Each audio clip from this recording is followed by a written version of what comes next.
자, 여러분 안녕하십니까? 자, 이번 시간에는요 제1장 미시경제학의 성격에 대해서 살펴보도록 하겠습니다. 4페이지 한번 보시면은요 경제학과 미시경제 이론 해가지고요 우선 첫 번째 단계로 경제학이란 무엇인가 요거에 대한 얘기를 하고 있는데요, 이거는 뭐 경제학 원론 시간에 봤었던 내용을 다시 한번 복습 정리하는 겁니다. 자, 거기 보시면 우리가 경제학은 사람에 대해서 다룹니다. 그래서 첫 번째 줄의 단어가 누구나, 여러분과 저 마찬가지입니다. 맛있는 음식을 배불리 먹고 멋진 옷을 입고 크고 편안한 집에서 살고 싶어 한다. 비유를 들어 말하자면 이와 같은 인간이죠. 누구나 이러한 인간들은 자, 물질적인 욕망을 채우고 채워도 찰 줄 모르는 커다란 항아리와 같다. 여기 괜찮은 표현이잖아요. 재밌게 잘 쓰셨습니다. 하나를 얻으면 둘을 탐내고 둘을 얻으면 셋을 탐내는 것이 인간의 본성이다. 자, 여기서 인간에 대한 누구나 본성에 대해서 다루고 있어요. 자, 이 본성은 뭐라고요? 엄청나게 탐욕스럽습니다. 욕심이 한두 끝도 없어요. 자, 그렇다 해서 모든 사람이 물질에 대한 욕망으로 가득 차 있다라고 하기에는 좀 그렇고요. 물론 이제 일반적으로 표현해서 그렇다는 것이지 주위에 무력과 거리가 먼 소박한 심성을 가지고 있는 사람도 의외로 많다. 오케이? 그렇지 않은 사람도 있지만 일반적으로.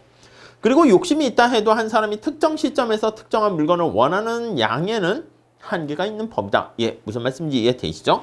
자, 그렇지만 사람들이 사는 사회 전체를 놓고 보면요, 이 사람들이 사회 속에서 구성되어 있습니다. 자, 물질에 대한 끝없는 욕망으로 가득 차 있음을 관찰할 수 있고요.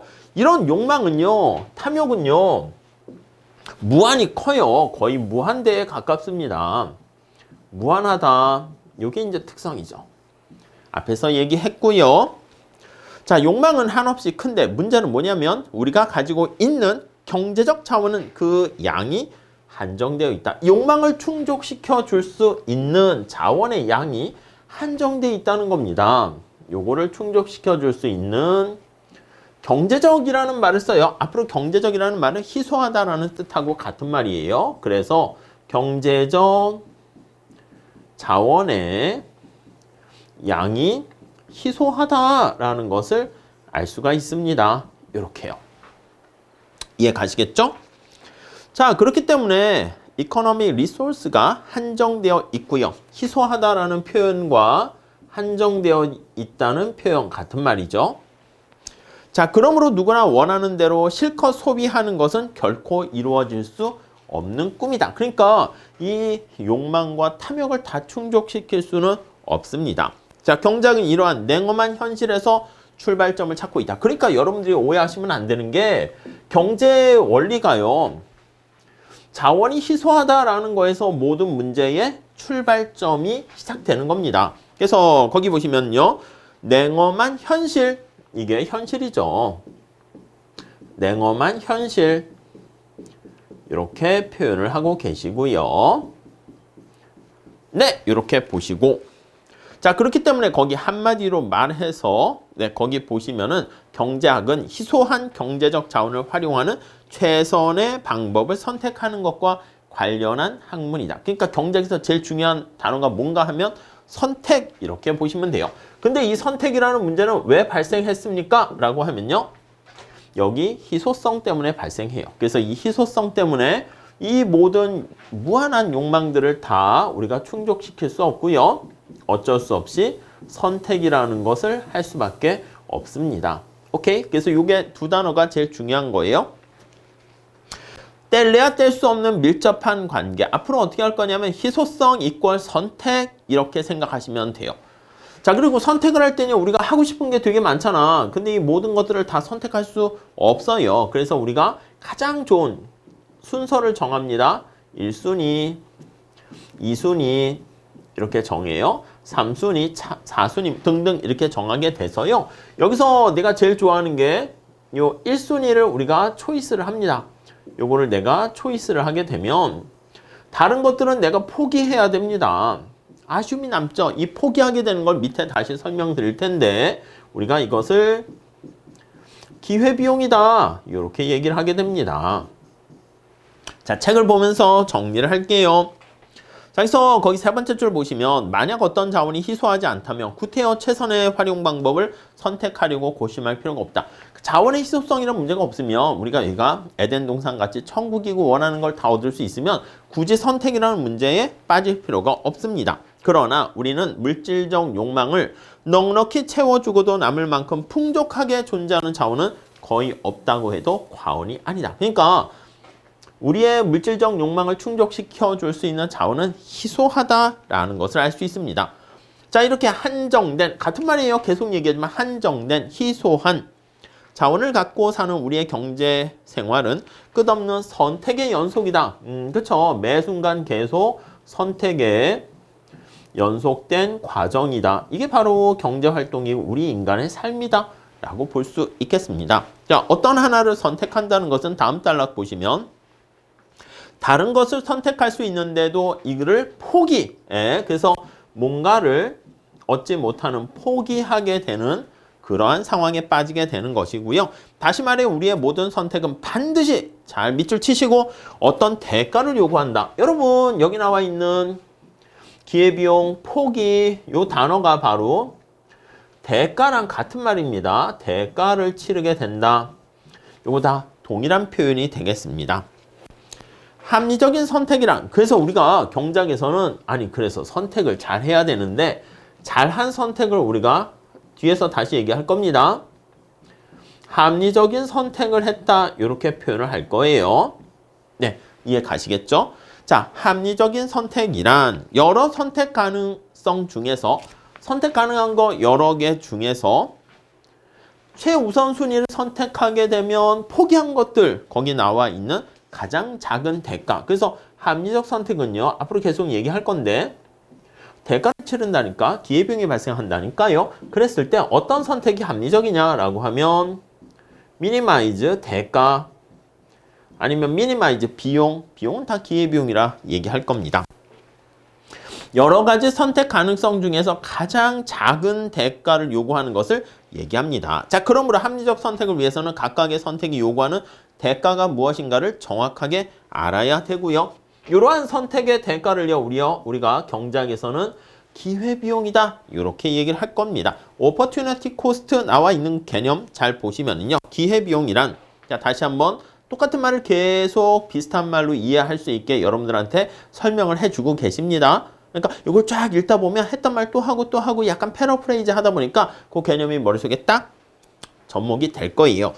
자, 기회비용이란 그것을 선택함으로 말미암아 포기할 수밖에 없는 많은 선택 가능성 중에서 그러니까 많은 것 중에서 이걸 다 한꺼번에 할 수 없잖아. 그래서 그 중에 가장 아쉬운 거 요거 어떻게 보면 포기한 것 중에서는 최고로 안타까운 거고요. 전체 중에서는 세컨드 베스트라고 할 수 있겠죠. 요 차선, 동시에 할 수 없다는 가정 하에서 차선의 선택 대안을요. 거기 보시면 그걸 바로 기회비용이다. 그래서 다시 정리하면 여기 뭐라고 돼 있냐면 밑에서 세 번째 줄 다시 봅니다. 어떤 걸 선택함으로부터 말미암아 포기할 수밖에 없는 많은 선택 가능성 중에서 가치가 가장 큰 거라고 할 수가 있네요. 잘 체크하시고요. 자, 그래서 예를 들어서 설명하고 계십니다. 여러분들께서 지금 이 책을 읽고 공부를 하고 있는 이 상황에서 강의를 듣고 있어요. 공부를 하고 있어요. 어떤 과목을 공부하고 있어요? 경제학을 공부하고 있죠. 스트레스와 짜증. 지금은 이제 뭐 스트레스와 짜증은 아니고 뭐 재밌네, 흥미롭네, 그럴 수 있어요. 공부를 하고 있는데 많은 것들을 포기하고 있습니다. 그래서 포기한 것들 중에서 친구들과 농구를 하고 싶은데 못할 수 있고요. 가까운 산에 올라가서 등산을 통해서 맑은 공기를 마시고 싶은데 포기하고 있고요. 맛있는 커피를 마시면서 담소를 나누게 되는 이것도 할 수 있는데 포기하고 있는 거예요. 도서관 소파에서 낮잠. 도서관에 갔는데 왜 소파에서 잠을 잡니까? 아무튼 도서관에서 책을 안 보고요. 잠을 자고 있습니다. 잠을 자요. 집에서 공부했는데 뭐 피해서 도서관 갔을 수도 있겠죠. 아무튼 셀 수도 없이 많은 선택 대안이 있습니다. 이 모든 것을 포기하고 이 책을 읽는다면 그러니까 여러분들이 봤을 때는 이 강의를 듣고 이 책을 읽는 게 최선의 선택이니까 이걸 선택하고 있겠죠. 안 그랬으면 바로 유튜브 클릭하면서 딴 데로 갈 수 있겠죠. 유튜브 채널 중에서도 프로그램이 많이 있는데 요 강의를 듣고 있는 대단하십니다. 잘하고 계시고요. 아무튼 자, 그 중에서 여러 가지 포기한 것들 중에서 맛있는 커피를 시켜놓고 담소를 즐길 수 있는 기회가 없어진 거. 나는 이게 가장 아까워. 마음이 아파. 그래서 이게 포기한 것들 중에서 최선의 대안인 아쉬움이 남는 거야. 이걸 포기했으니까. 그렇게 되면 이게 바로 기회비용이다. 이렇게 보시면 되겠습니다. 오케이? 이걸 동시에 할 수는 없죠. 농구하면서 등산하고 농구하면서 커피 담화? 말이 안 되죠. 그러니까 다 이거는 동시에 할 수 없는 것들 중에서 내가 요걸 선택했습니다. 그럼 포기한 것들 중에서 가장 안타까운 커피 마시면서 담소 나누 이게 바로 기회비용이다. 요 정도 감만 잡으시면 될 것 같습니다. 자, 경작의 본질은 뭐다? 제일 중요한 거 선택입니다. 이게 제일 중요한 단어입니다. 선택과 관련한 모든 문제에서가 바로 다 경작의 분석 방법이 돼요. 자, 그래서 우리가 일상생활에서의 일련의 연속 선택의 과정에 직면한다 그랬는데 어떤 것들이 선택 대안들이 있겠습니까? 하면요. 거기 두 번째 단락 잘 보세요. 경작의 제국주의라는 표현을 쓰기도 하는데 경작이 선택과 관련한 모든 문제에 다 적용을 해요. 자, 그래서 뒤에서도 얘기를 할 거예요. 첫 번째는 결혼을 한다거나 결혼을 할까 말까 이것도 선택이죠. 아니면 결혼을 했어. 그럼 자녀를 낳을까 말까. 자녀를 낳게 되면 몇 명 낳을까. 그렇게 자녀에 대한 수를 결정하는 거. 이것도 선택이고요. 더 나가서요. 죄를 주는 거. 이것도 다 우리 경제 원리랑 관련이 있습니다. 내가 은행 금고를 털까 말까. 그것도 선택의 문제죠. 범죄를 저지를까 말까? 이것도 선택의 문제가 되고요. 이게 뭐 뒤에 법경제학 해가지고 뒤에 또 살펴보게 될 겁니다. 자, 다음 단락, 세 번째 단락 보시면 그렇지만 어떤 학문이라 할지라도 모든 개별적인 사실에 대해서 빈틈없는 설명이나 모든 문제에 대해서 완벽한 답을 해줄 수 있는 것은 아닙니다. 그러니까 이게 세상을 바라보는 인간의 여러 가지 선택과 행동을 바라보는 분석 방법 중에서 경작적 시각을 우리가 살펴보게 되는 건데 이 하나 가지고 모든 걸 다 완벽하게 설명할 수는 없죠. 그러니까 다른 학문들과 같이 우리가 통합, 통섭 이런 것을 해야 되는 걸 알 수가 있습니다. 아무튼 근데 경작에서는요. 두 번째 줄에 보시면 합리적인 선택을 하는데 필요한 논리적인 사고의 틀을 제시할 수 있게 되면 경작이 가져다주는 요 선택과 관련한 논리적인 측면에서 접근할 수 있는 사고의 틀을 제시하는 거. 이게 경제학의 뭐 큰 소임은 아니고 간단한 소임이다 라고 볼 수가 있겠습니다. 독자들에게 특히 당부해두고 싶은 것이 있는데 그것은 이 책을 읽을 때 일반적으로 경작을 공부하고 바로 이런 논리적 사고의 틀을 습득하는데 가장 큰 역점을 둬야 한다. 그러니까 경작이 무슨 수학적으로 미분하고 이게 경작의 목적이 아니라 세상을 선택이라는, 근데 이 선택이라는 것은 자원이 희소하기 때문에 발생한다고 그랬죠? 그래서 선택의 문제를 이렇게 논리적으로 우리가 접근해서 해결책을 제시하는, 기회비용을 낮추는 가장 좋은 선택하는 그 방법에 대해서 우리가 살펴보게 된다라고 보시면 되겠습니다. 그래서